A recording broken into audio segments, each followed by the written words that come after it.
thanks for joining me for Full Steam Ahead. For today's project, I wanted to make something that we could put in our garden to attract some bees.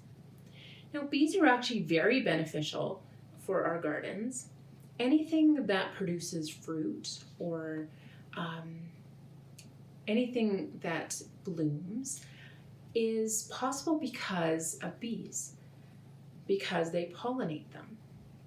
Now, the leafcutter bees are the bees that I'm interested in attracting. They don't live in hives. They actually live on their own, so they're called solitary bees. So what they do is they fly around and look for twigs or wood, things that they can burrow into to make a nest. So they burrow in and then they go and find some leaves.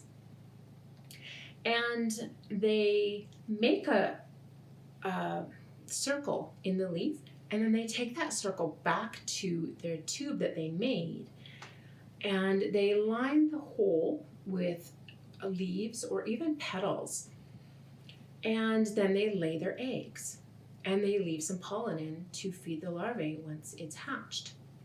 So once they have sealed off their tube, they leave it and they let the larvae grow until they become an adult, and the adults will emerge in spring or summer.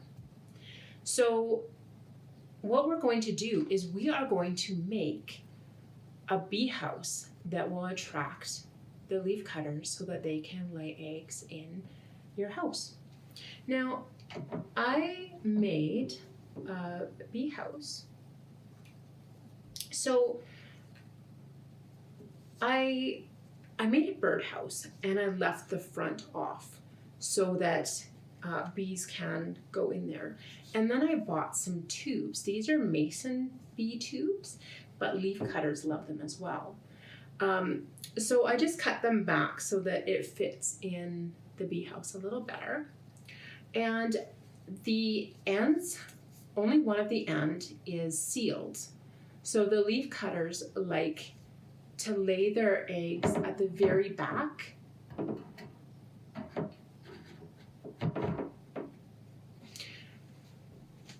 So they'll climb all the way to the back and then put their egg in here, and the larvae will live in here. And then when they're ready to come out, then they'll climb out. And when the bees are done laying the egg and putting their pollen in and lining it with the leaves, they'll seal off the end. So that's how you know that there is a larvae inside.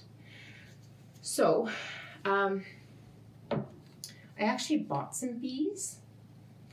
So I'll show you those a little later because they're still in the larvae stage. They're still developing, but I didn't bring them in the house because I was a little uncertain if any of them were going to hatch soon because it's getting late it's getting to that season when they're ready to come out. So what I am going to do is I'm going to take this out and then put the larvae, the box just on top, and then when they're ready they'll come out, and then they will use the tubes to line with either leaves or petals, and then they will put their eggs in there, and then we'll have the larvae growing in the tubes. So what you're going to need for this project, we're going to make our own bee house. So you're going to need a clean can. You're going to leave the back on it though. So you need crayons or pencils of different sizes and some paper and some tape. So what you're going to do is take a crayon and just roll the paper around it. Now leaf cutters like their tubes to be about 5/16 of an inch, but you can make different widths for your tubes, and they will take advantage of them. So you just want to put those inside and then just make several tubes that you can put in your bee house. And you can also put some paper around your can to brighten it up, but you will need to put something waterproof on that, whether it's varnish or something, so that it doesn't get wet.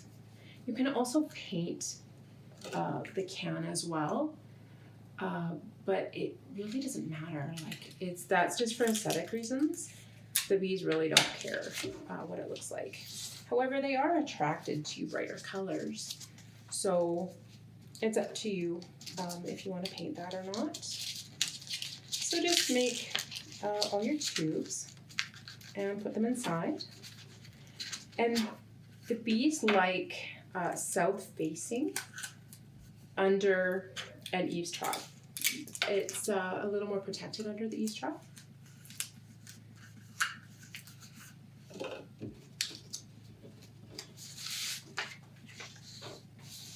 So I'm just going to finish making the tubes, and then I'll show you the bees that I got in.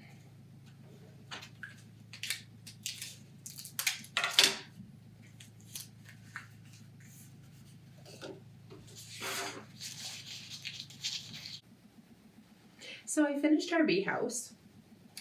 So I taped all the paper into tubes and just put it in there. Now, the paper is one-time use. So once all the bees have come out, you want to get rid of the tubes. If you leave them, it will attract other things like mites or solitary wasps. So you want to make sure that you do clean this out once a year. Now, because it's just paper, you can just put it in the recycling and it will be fine. And again, just put this under an eaves trough on the south side of your house, or anything south facing that is protected. And so let's go outside and see the bees that I bought. So here we have bee cocoons. During the winter, the bees hibernate as larvae inside the cocoon, and they need warm temperatures to develop into adult bees. This is called incubation.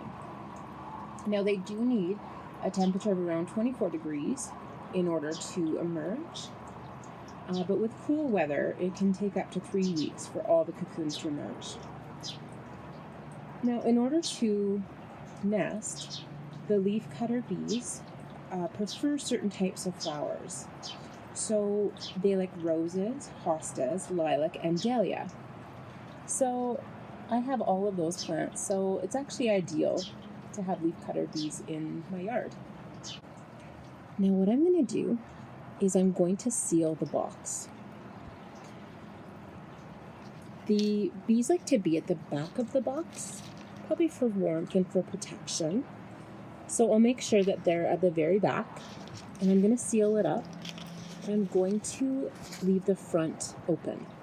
That way the bees can emerge when they're ready. And I'll put this box in the bee house.